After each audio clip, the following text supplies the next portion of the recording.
বিগত ফ্যাসিবাদ আমলে পুলিশের যে অগ্নিমূর্তি আমরা দেখেছি সেখানেই ফিরে নিয়ে যাওয়ার জন্য কেউ কেউ চেষ্টা করে। এই পুলিশ তো আমরা চাইনি। যে পুলিশ নিরীহ জনতা করে নির্বিচারে গুলি চালাবে এমন তো পুলিশ আমরা চাই না। আমরা চাই এমন পুলিশ যিনি মানুষের প্রতি মানবিক হবেন, তিনি আইন অনুযায়ী করবেন, তিনি ঘুষ খাবেন না, দুর্নীতি করবেন না, তিনি দলবাজি করবেন না। তো এই কথা যদি মনে করেন যে তারা ডান্ডাবাজ হবে এবং তারা ডান্ডা মেরে ঠান্ডা করবে এমন যদি পুলিশ প্রত্যাশা করেন, তাহলে তো সেই পুরনো দিনে আমরা ফিরে যাচ্ছি। মানুষের মধ্যে এই আস্থা ছিল যে আমরা ভোট কেন্দ্রে গিয়ে আমি আমার ভোট দিতে পারবো, যাকে ভোট দিব তাকে নেতা নির্বাচিত করবো এবং তিনিই হবেন আমার প্রতিনিধি।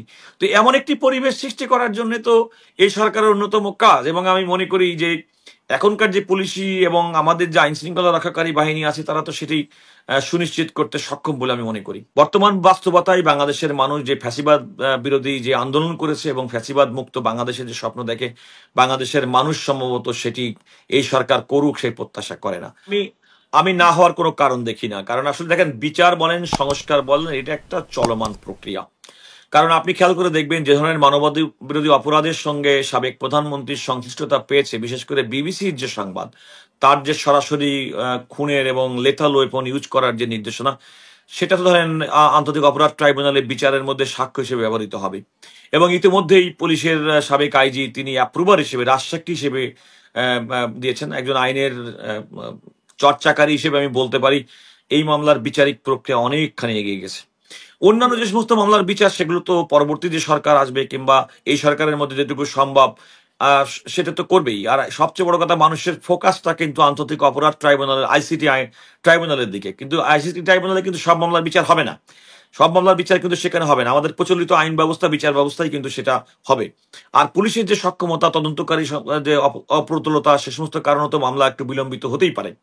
তবে সেক্ষেত্রে বিলম্বিত হওয়ার ক্ষেত্রে আমার প্রত্যাশা থাকবে কোনো ব্যক্তি যেন হয়রানির শিকার না হয়। তবে যারা অপরাধ করেছেন প্রকৃতপক্ষে এই যে ছাত্র জনতাকে হত্যা করেছে, এবং এই হত্যাকাণ্ড শুধুমাত্র জুলাই আগস্ট 2024-এর মধ্যে নয়, বিগত 16 বছরে নানাভাবে খুনের সঙ্গে যারা জড়িত, যারা মানুষকে ঘর ছাড়া করেছে, তাদেরকে পঙ্গু করেছে, প্রত্যেকটি অপরাধের বিচার হতে হবে।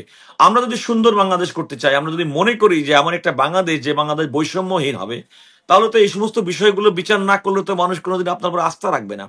সুতরাং পরবর্তী যে সরকার গঠিত হবে জনগণের ভোটের মাধ্যমে, সে সরকার তো কন্টিনিউ করবে। এবং আমি মনে করি যে সময়সীমা আছে সরকারের মধ্যে, এই সময়সীমার মধ্যে নির্বাচন তফসিল ঘোষণা করে নির্বাচন অনুষ্ঠান করাটা অসম্ভব না, একেবারেই সম্ভব। আর সবচেয়ে কোনো কথা, কোনো সরকারই কোনো কাজ সম্পন্ন করে যেতে পারে নাই, এটা তো বাস্তব কথা। সুতরাং এমনকি নিয়মতান্ত্রিক ভাবে যখন সরকার ক্ষমতার পালাবদল হয়, তখনও কিন্তু পুরো সবকিছু কাজ করা সম্ভব হয় না, এবং এই সরকারও হবে না, এটাই স্বাভাবিক। এটাই হচ্ছে নিয়ম, এবং এটাই হচ্ছে প্রত্যাশিত। সরকার শুরু করেছে, পরবর্তী অন্তর্বর্তীকালীন সরকার যারা ফ্যাসিবাদ বিরোধী আন্দোলনের সঙ্গে একাত্ম ছিল, তারাই তো রাষ্ট্র ক্ষমতা যদি পরিচালনার সুযোগ পায়, তাহলে তারা সেক্ষেত্রে সেগুলো এগিয়ে নিবে এখানে। আর আপনি যেটা বললেন যে সংস্কার ঐক্যমত্য কমিশনের যে ব্যাপারটি, ঐক্যমত্য কমিশন ঐক্যমত্য কমিশনের যে বিষয়টি আপনি জানেন যে ঐক্যমত্য কমিশনের সঙ্গে আমার বৈঠক করার, সেখানে বিএনপির প্রতিনিধি হিসেবে যাওয়ার সুযোগ হয়েছে। তারা কিন্তু যেটা বলেছিলেন যে সব রাজনৈতিক দল যে সমস্ত বিষয়গুলোতে ঐক্যমত পোষণ করবেন, সেগুলো নিয়ে তারা জুলাই চার্টার করবেন। তো সুতরাং এটা করতে অসুবিধা নেই, বেশ কিছু বিষয়ে তো ইতিমধ্যে ঐক্যমত হয়েছে। যদিও আমি ব্যক্তিগতভাবে সুপ্রিম কোর্টকে বিভাজিত করার বিপক্ষে, আমি বলেছি যে আইনজীবীদের স্বার্থে এগুলো আরো পুনর্মূল্যায়ন, পুনর্বিবেচনা করা দরকার।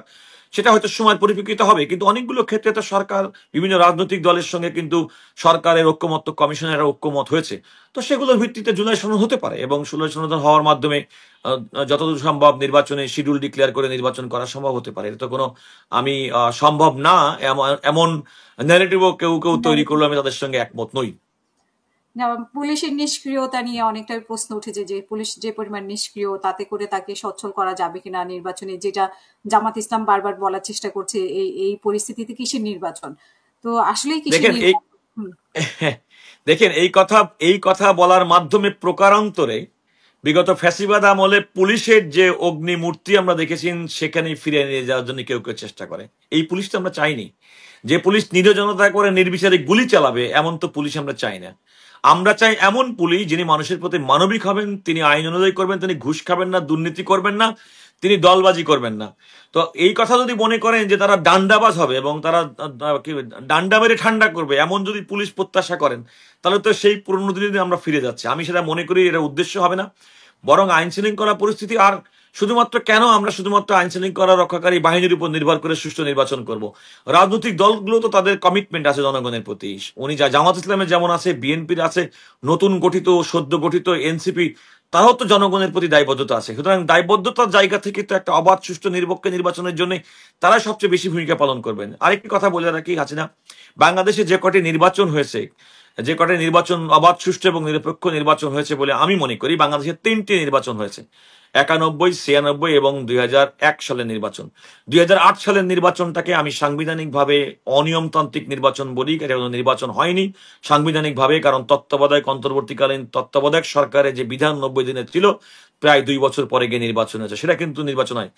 এই 3টি নির্বাচনে যে প্রতিদ্বন্দ্বিতাপূর্ণ নির্বাচন হয়েছে, সেটা কি শুধুমাত্র পুলিশি দান্ডার ভয়ে? তা না, সেখানে একটা ফেয়ার প্লে, একটা লেভেল প্লেইং ফিল্ড ছিল, মানুষের মধ্যে প্রতিদ্বন্দ্বিতার মানসিকতা ছিল, মানুষ নির্ভয়ে ভোট দিতে গিয়েছে এবং অধিকাংশ ক্ষেত্রেই মানুষ নির্ভয়ে ভোট দিতে গিয়ে নির্বাচন করতে পেরেছে। স্থানীয়ভাবে কিছু ঝামেলা হয়েছে, সেটা ঠিক আছে, কিন্তু মানুষের মধ্যে এই আস্থা ছিল যে আমরা ভোট কেন্দ্রে গিয়ে আমি আমার ভোট দিতে পারবো, যাকে ভোট দিব তাকে নেতা নির্বাচিত করবো এবং তিনিই হবেন আমার প্রতিনিধি। তো এমন একটি পরিবেশ সৃষ্টি করার জন্য তো এই সরকারের অন্যতম কাজ। এবং আমি মনে করি যে এখনকার যে পুলিশি এবং আমাদের যে আইন শৃঙ্খলা রক্ষাকারী বাহিনী আছে, তারা তো সেটাই সুনিশ্চিত করতে সক্ষম বলে আমি মনে করি। হুম। আমরা শেষ করব। শেষ করার আগে আপনার কাছে যে একটা প্রশ্ন, যে আপনি কতটা আশাবাদী ফেব্রুয়ারিতে নির্বাচন হবে? আরেকটা কথা, যে ফেব্রুয়ারিতে যদি নির্বাচনই হয় বা নেক্সট যে যখনই নির্বাচন হয়, আওয়ামী লীগের কোনো সুযোগ থাকবে কিনা সেখানে মানে অংশগ্রহণ করার?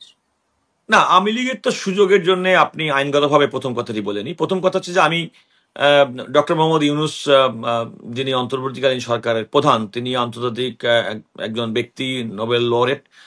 আমি তো তার সম্পর্কে আমার আস্থা, আমি মনে করি যে তিনি যা কথা বলবেন, কারণ মানুষ এত বড় উচ্চতায় যখন গেছেন, তার কথাকে আমরা হালকাভাবে নিতে চাই না। সুতরাং তার কথা এবং তার সরকারের কথার উপরে আস্থা রাখতে চাই। আর আপনি বলেন এরপরে, এরপরে আমি আর এই মুহূর্তে চিন্তা করতে চাই না, কারণ আমি ওনার কথার উপরে আস্থাশীল থাকতে চাই। দ্বিতীয়ত হচ্ছে যে এখন তো আইনগতভাবে আওয়ামী লীগের রাজনৈতিক কর্মসূচি সাসপেন্ডেড আছে, সাময়িকভাবে তারা বরখাস্ত। আর তাদের অন্যতম ছাত্র সংগঠন ছাত্রলীগের রাজনৈতিক দল হিসেবে নিষিদ্ধ ঘোষণা করা হয়েছে। এবং আমার যতটুকু জানা মতে যে সরকারি এই সিদ্ধান্তে, সন্ত্রাস দমন আইন অনুযায়ী এই সিদ্ধান্তের পরিপ্রেক্ষিতে নির্বাচন কমিশন তাদের নিবন্ধন স্থগিত করেছে। তো নিবন্ধন স্থগিত থাকলে তারা তো স্বাভাবিকভাবেই তাদের প্রতীক নিয়ে রাজনৈতিক দল হিসেবে নির্বাচন করার কোনো আইনগত সুযোগ নেই, যদি না সরকার নির্বাচনের আগে তার সাসপেনশন প্রত্যাহার করেন কিংবা নির্বাচন কমিশন তার প্রতীক ফিরিয়ে দেন। বর্তমান বাস্তবতায় বাংলাদেশের মানুষ যে ফ্যাসিবাদ বিরোধী যে আন্দোলন করেছে এবং ফ্যাসিবাদ মুক্ত বাংলাদেশের যে স্বপ্ন দেখে, বাংলাদেশের মানুষ সম্ভবত সেটি এই সরকার করুক সেই প্রত্যাশা করে না। তো সেক্ষেত্রে আমি আওয়ামী লীগের ব্যানারে নির্বাচন করে আসন্ন নির্বাচনের মধ্যে ফেব্রুয়ারি 2026-এর মধ্যে নির্বাচন অনুষ্ঠিত হবে, সেই নির্বাচনে আমি তাদের অংশগ্রহণ করার সুযোগের আমি একেবারেই সীমিত দেখছি।